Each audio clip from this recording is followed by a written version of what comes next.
Hi there, my name is Rich Grof. Today we're going to be talking about distraction. So if you're a sales manager and you seem to have one or two people on your team that seem to get distracted by bright and shiny objects, or they're always doing something that they're not supposed to be doing, you're in the right place, because I'm going to be talking about that today. So let's get right into it. Let's get the big picture on distraction. Distraction is really not a demotivator. Distraction is actually causing us to allow ourselves to be away from our focus. Why? Well, there's a number of different reasons, but let's take a look at the big picture. If somebody really wants to go after something, they're focused, they're on target, there's nothing that can take them away. That's the way it works. Now, we all have a different level or capacity to maintain focus. It's a skill. It's like a muscle. When you're working out the muscle, it gets stronger. So some of the people that you work with will have an immense amount of capability to stay focused in on one task and get the job done, part of their personality. Then you'll have another individual that has a different type of personality and maybe a different skill set of what I call focus, and they will turn around and actually get to the place where they're getting distracted by all kinds of interesting things. So they'll argue with themselves a little bit, they'll get, pick up the phone, then they'll do a little bit of surfing on the web, and then they'll turn around and go to the coffee, shop, or they'll go to the coffee room, grab a coffee, and they'll have a little chit chat. And what's really happening there is they're causing themselves to not do what they're feeling some resistance to do. Maybe it's hard for them to get started. Maybe it's hard for them to get going. And what I know is this, is that most salespeople, one, want to do a great job. And number two, the reason we distract ourselves is simply because we're feeling resistance to get going because we don't have a good startup routine. Now, startup routines are huge. You've got to have one. If you don't have a startup routine, about how you get into your prime zone, every salesperson should, if they're making sales calls or whatever. Even seasoned pros have to have what I call a pre-prep routine. If they don't have it, it's not going to work. So you got to check on that. Do they have a good pre-prep routine, and they're just not getting it going? If they have a good pre-prep routine and they're still getting distracted, it's because they don't have a compelling focus to go and chase. So therefore, they're not buying in at a big level. There's no emotional gain for them to do the deal. So when you think about it, sometimes in business, we got to do things that aren't really motivating. We got to make those phone calls. We got to do those follow-ups, and we get internal resistance, and we have to have, everything going in our favor to help us make that work. So we have to have great routines that we can't break, that it gets us in the habit of doing great things. We have to pre-prep for that routine so we're on target and doing our best job ever. We have to have strong accountability because we need to measure results. If your organization is not measuring results, you're going to have people that are distracted all the time. Now you would say, Rich, but there's your adults. They should be integral. Well, yes, that's true, but we're human beings too. And until we develop the skills and the habits at a high level, we need to have accountability to help people get responsible. It's just a surrogate responsibility. That's what accountability is. So we're just going to help them stay on target until they're fully responsible and own it. And that's your job, is to raise people up. It'd be wonderful if we had a sales team, everybody on the sales team was always 100% responsible for the results. And anytime that they were off target, they would come to you. If you've got that happening, congratulations. It's extremely rare.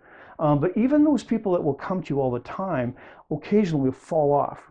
And if that happens, it's your job to hold up everything, because as a manager, sales manager, or as an owner and a business leader, that's your job. You're supposed to be there holding up the thing.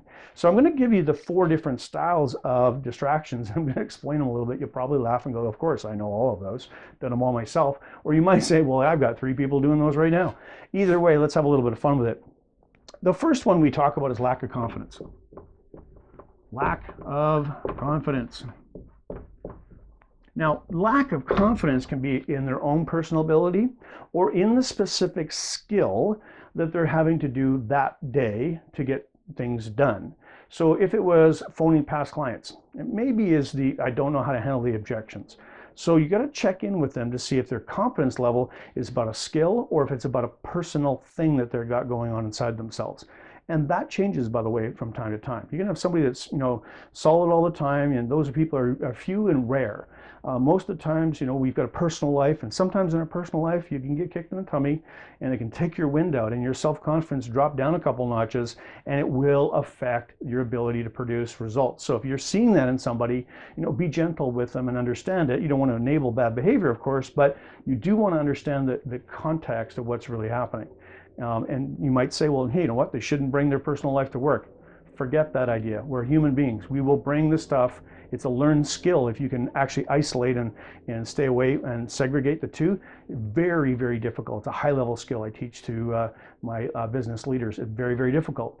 So from a self-management perspective. So you're not going to likely have that with most of your salespeople. Lack of confidence, it changes the results of what takes place. The second one is what we call confused focus. Focus, by the nature of it, means that you have to be on target with one thing. And watch where people focus. I'm going to have a whole video on this that you're probably going to be able to get links to. But focus dictates the outcome. So if they have a confused focus, they are starting to look over to the left, and there's this and a little bit of that, and I'm not really sure. And the minute the words "I'm not sure," that ambivalence comes in when you're talking to them. Ambivalence comes in when you're talking to them. Be aware that they're a confused focus. Your job is to help them get focused. So you do a little bit of vision casting, but where they're going to go, what they're going to do, and break it down into simple, doable steps. That's the one thing that I know that does a great job. If we give people the big picture and they're not big picture people, you find that they're going to be confused and focused. So then you want to bring it down to one step at a time. Let's do this step now. Okay? This is the step we're going to do first. Don't think about everything that's, some people feel they have to have everything figured out before they start, which is kind of normal, but we don't want that. Get them simply thinking about one step at a time. If you have to micromanage until they go through the whole process first time over, then at least they know what to do and it becomes normal for them. And you will find that you don't have to do it all the time, but at least it gets them in action, gets them going. Confused focus, not a good thing. Number 3 is what I call weak resilience.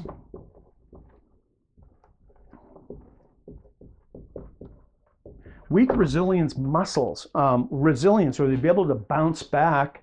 They used to call it in the old days thick skin. And what it means is that, the darts of, confusion, the darts of, against your ego are not going to turn around and affect you. And if that's the truth, it's a muscle. You got to build those muscles. So when people go into sales right off the bat, they're going to be faced with some rejection. They're going to be faced with some psychology internally that's going to cause them some discomfort. And how they bounce back from a big no is really important for you to understand. You will have people that will do a great job until they get one no, and then a big no, and it may take them a week to turn around and recover from.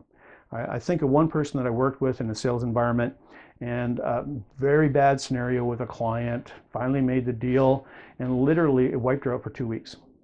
She just went home, cried for about 2 days, off and on, because she just felt lousy about herself because she allowed this guy to walk all over her. And at the end of the day, what did that mean? Well, 2 weeks of trying to get herself back up, and she wasn't quite the same for a while after that. It takes a little bit after you've been knocked down a lot. So weak resilience muscles cause problems because it affects the yo-yo effect. It's that up and down cycle that you've got. So they're either on or way off, on or way off. And you want to know that you can actually increase that. So instead of being like up and down like a roller coaster, they're going more on target and very little movement of the up and down. And that's what we want for folks.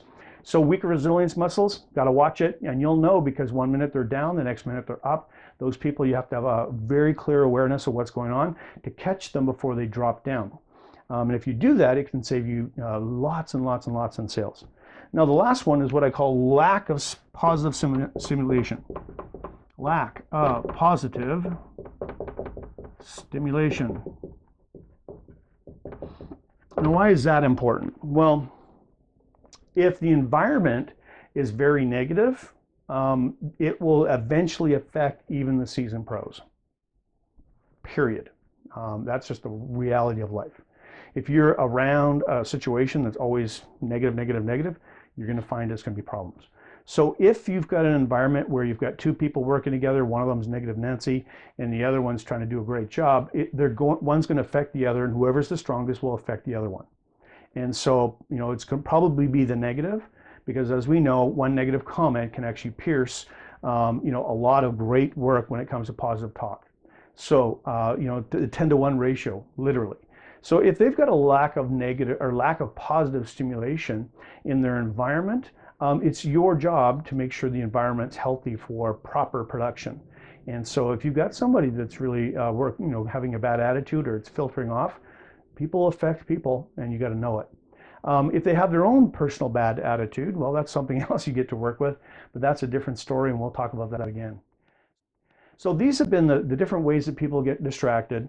I just wanted to give you the 4 different styles so that you have a clear idea what you're up against when it comes to distractions, and you can help people get on board. The best part about this, though, is you sit them down, you have a chat with them, find out what's really going on, or watch them a little bit for a while, and then tell them where they're at. And then you can easily, if you figure out which one of these is showing up, you can take a step that's in the right direction. My name is Rich Grof, RG Performance Sales Coaching and Leadership Development, making this a sales manager moment.